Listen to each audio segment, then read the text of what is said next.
ఈర్రాజు ward member కూడా గెలవలేని దద్దమ్మకి ఈరోజు రాష్ట్ర పార్టీ అధ్యక్షుడిగా ప్రమాణ స్వీకారం చేయించిన నాటి నుంచి రాష్ట్రంలో హిందువుల మీద భయంకరంగా దాడులు పెరిగిపోయాయి.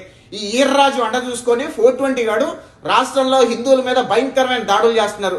హిందువుల మీద దాడులు, హిందూ దేవాలయాల మీద దాడులు, హిందూ దేవాలయాలకి 420 పార్టీ రంగులు, అదేవిధంగా హిందువులని మాస్ గా క్రిస్టియన్లో కన్వర్ట్ చేయడం చేస్తున్నా సరే, ఇన్ని అరాచకాలు జరుగుతున్నా సరే, ఆర్ఎస్ఎస్ బ్యాక్గ్రౌండ్ నుంచి వచ్చాను, హిందువులంటే నాకు ఎనలేని అభిమానం అని చెప్పుకునే ఈర్రాజు ఈ రోజు వరకు రాష్ట్ర ప్రభుత్వం చేస్తున్న అరాచకాలని ప్రశ్నించే సాహసం చేయలేకపోయిన దద్దమ్మగా దేశ చరిత్రలో, రాష్ట్ర చరిత్రలో మిగిలిపోతాడు.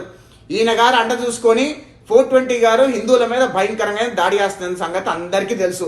హిందూ దేవాలయ అన్యమతస్తులు భయంకరంగా పెరిగిపోయారు.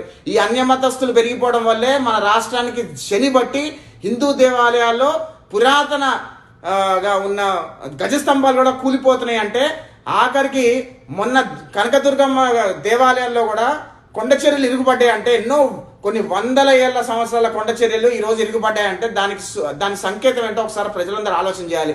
నిన్న మొన్న ఈర్రాజు గారు ప్రెస్ మీట్ పెట్టి ఏం మాట్లాడాయా అంటే, ఈ ముస్లిం సోదరులని ముఖ్యమంత్రి గారు చనిపోమన్నారా, ప్రభుత్వం ఏమన్నా చనిపోమందా అని అంటున్నావు.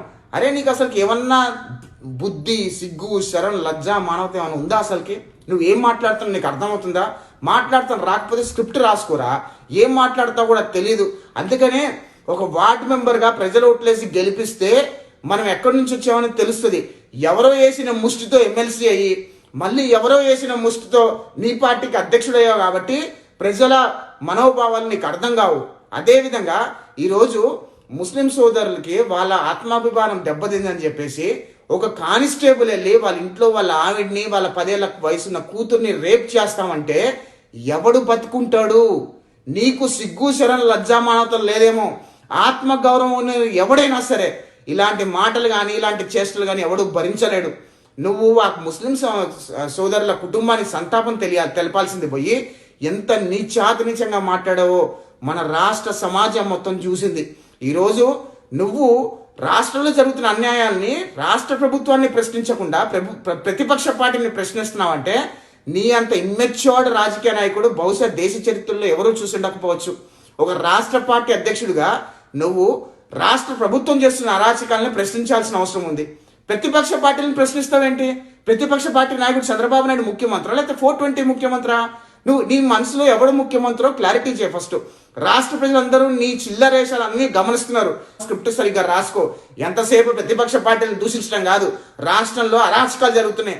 రాష్ట్రంలో హిందూ దేవాలయం మీద అరాచకాలు జరుగుతున్నాయి. నువ్వు ఆర్ఎస్ఎస్ అంటుంటావు కదా.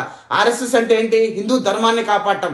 మరి హిందూ ధర్మాన్ని రాష్ట్రంలో భయంకరంగా అన్యాయంగా కూల్చివేస్తుంటే, అనగదొక్కేస్తుంటే నువ్వు ఏం పీకుతున్నావు? నువ్వు ఏం మాట్లాడుకుని ఎందుకు వదిలేస్తున్నావు?